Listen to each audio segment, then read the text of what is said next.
Hello everyone, it's Brave here again. Welcome to my channel.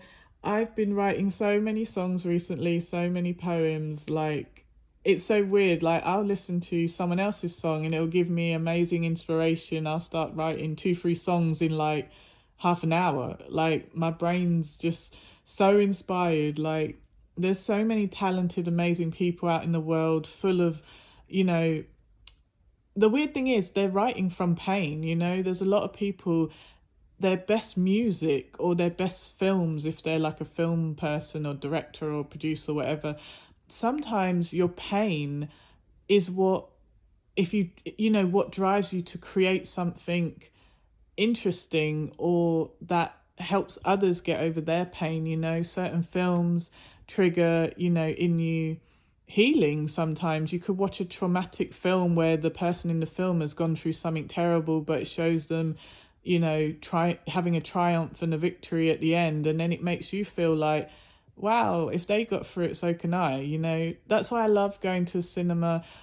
Ever since I was a little kid, my mum, even though she was a horrible sadistic narcissist, she liked going to the cinema. Even though she was a bitch, that bitch could cook. That's the only good thing about her, that she could cook really well, and that she is still a horrible, cruel, nasty piece of shit. Anyway, moving on swiftly on. But yeah, it's weird how, I remember being taken to the cinema really young, oh, let me think, like 4 or 3, and then you kind of don't know what it is. You're like, why are all these people here, and why are we in the dark, and oh, now there's a big TV on the wall, what's happening? And I remember, I think we went to see a Disney film or something. It had been remastered and brought out again 30 years later or 40 years later, whatever. And so I remember watching it and getting off my chair and sitting on the floor, and my mum was like, "Ugh, get up off the dirty floor. Do you know how sticky and dirty it is down there?" And I wasn't OCD back then. I remember when I did turn, when my OCD was activated, I was about 7. I could literally remember the day, and it's such a weird, clear memory. It's so weird. And but yeah, I remember just loving the cinema.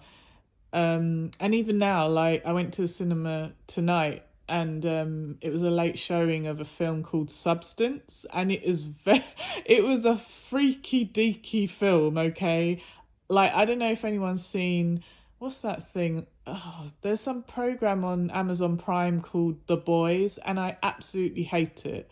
And it's just that kind of sick, twisted, like, I don't even know how to describe it. Like, people had told me, don't go and watch it. It is so creepy. And I was like, I'll be the judge of that, because I don't like people to tell me what to do. So I was like, I want to see what all the fuss is about. If I think it's crap, let me waste my, money. That's my problem, but I don't want you to tell me. You can tell me what you think, but I'm going to go and watch it myself and review myself and decide what I think about it. Because I remember years ago when Avatar came out, the first one, and I was in New Zealand at the time, with my ex-husband who's from there, and we were there with his friends, and they were all excited to see it.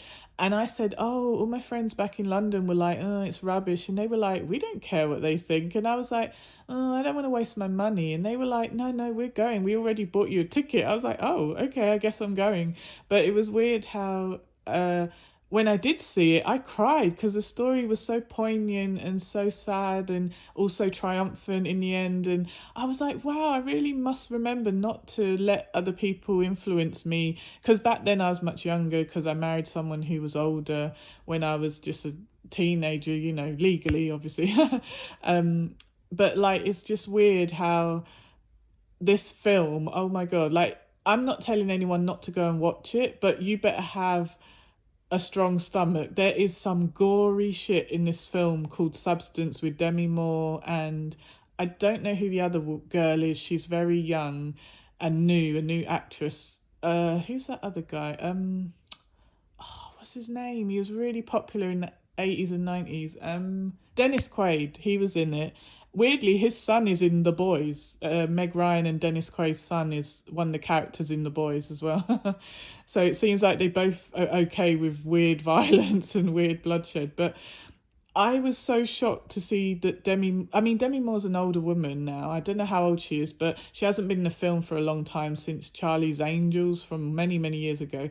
And I was just shocked to see the nudity. Like, I'm not a prude at all, but even I was like, whoa, like it was full frontal nudity. And she has a great body for an old woman, but it was creepy, like, whoa, there's a lot of men in this cinema. I wonder what they're thinking, because I was thinking, I was like, whoa, taken aback. And I'm a woman, and I'm a straight woman. I've never been bi curious or bi or anything. But even I was like, just wow, this is so inappropriate. Because it wasn't just a flash of boob or a flash of vagina. It was full on, just her walking around in her apartment naked for a long time.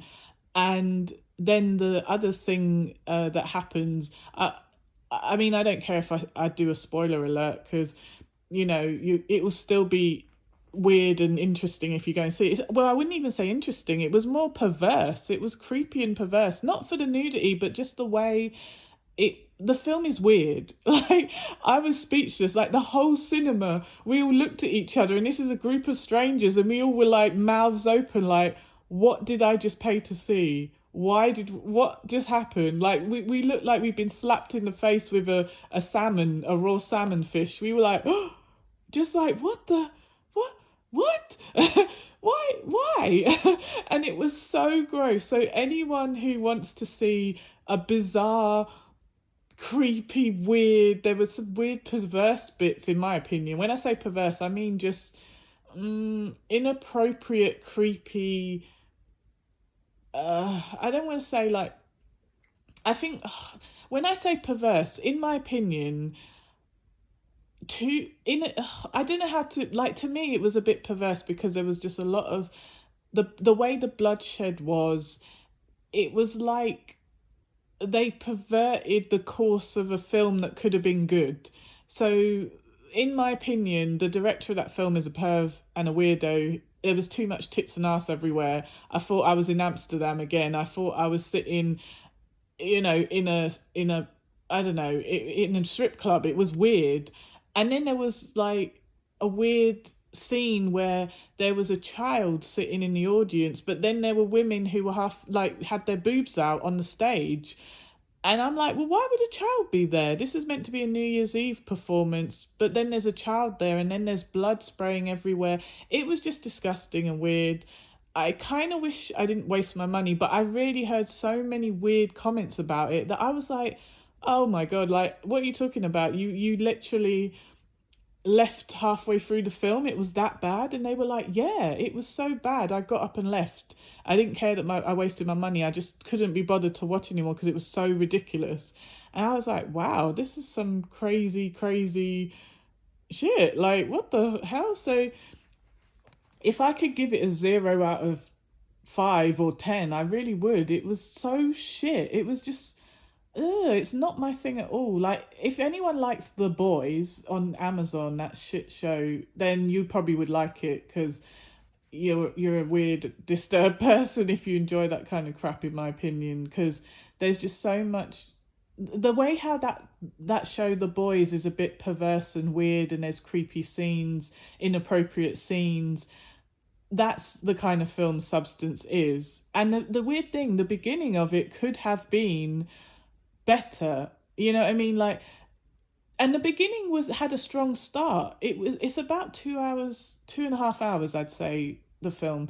And maybe the first hour was good, but it could have been better. And then the fact that they could have done, like, they could have made it a serious thriller, and it could have been so good. Like, but why do you have to have all the perverse weirdness? Like, whoever made that film is a freak and a disturbed individual, and I would not like to interview them or meet them. If I feel sorry for the people who do the film reviews, the celebrity, film reviews, and have to meet this loser.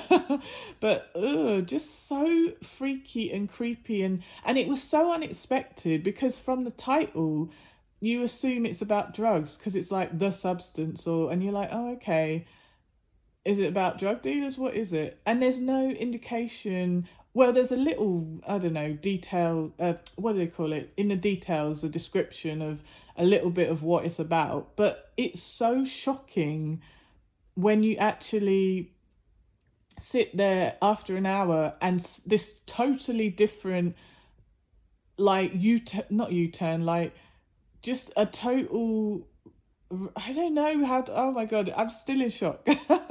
Like, I nearly spat my icy drink out. I have one of those blue slushy icy drinks that I always buy when I go to the cinema, because I'll go every weekend to the cinema if I'm not busy doing other stuff.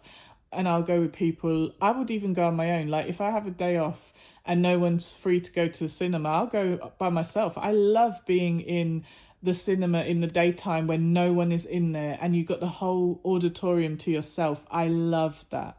I sometimes I hate being around people because London's so crowded and you're always surrounded by tons of people, and if they're not good people, their energy is like people throwing bird shit on you. It just, you know, you feel uncomfortable and angry, and you just want to wipe their poo poo energy off you. You know what I mean? Their caca energy that just is always swirling and swilling around you. You want to get away. So I love those moments when I can go and do what I want by myself, no one talking through the movie, you know, because I'm the person who, I will go behind your seat and kick your seat if you don't shut up. If you're a talker, don't sit anywhere near me where we're in the cinema and you're talking to your friend loud or you're talking on your phone, because I will get up from my seat, quietly go and sit behind you if there's a seat behind you, and kick the crap out of your seat until you get the message to shut up or move, you know.